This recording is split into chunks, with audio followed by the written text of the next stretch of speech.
At its peak in the 2nd century AD, the Roman Empire stretched across 3 continents. To hold this territory together, Rome built thousands of miles of ambitious infrastructure, stringing together distant provinces with heavy stone roads and towering aqueducts. These stone pathways carried soldiers and water, but they also unified the continent under a coordinated legal code and a market that operated from Britannia all the way to Syria. Yet, despite all this wealth and the illusion of permanence, the central political authority that engineered it eventually dissolved. The unraveling of Rome shows that a collapse is rarely a single moment. It is a slow-moving process, driven by internal decay and external pressure working in tandem.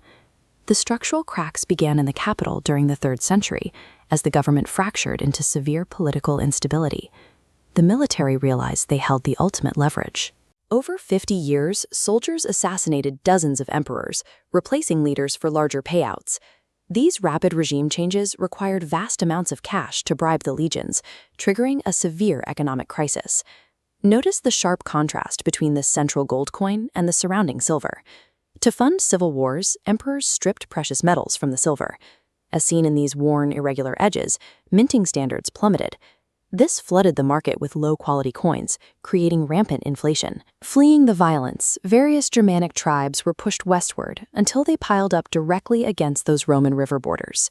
This pressure peaked at the exact moment Rome's internal military structure was too bankrupt to hold the line, creating a fatal geopolitical trap. In 410 AD, the perimeter finally failed. The Visigoths entered the capital and sacked the city of Rome, looting homes and setting fire to structures that had stood for centuries. Though the capital had moved years prior, the psychological blow was staggering.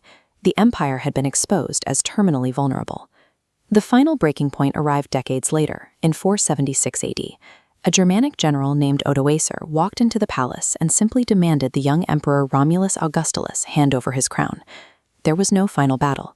This quiet transfer of power officially terminated the Western Roman Empire as a political state, permanently fracturing the unified map. But the death of a government does not mean a society is erased. The emperors themselves were gone, yet the massive physical structures and civic concepts they engineered remained standing in the ruins. The Germanic tribes that took control adopted Roman administrative practices, maintained their aqueducts, and converted to their religion rather than destroying them. That integration is why we still operate on Rome's bedrock today. We speak languages derived from Latin, drive on highways originally mapped by their legions, and utilize their judicial concepts. The ultimate legacy of Rome is that while political superpowers are fragile and finite, the institutional and cultural blueprints they engineer can outlast the state itself by over 15 centuries.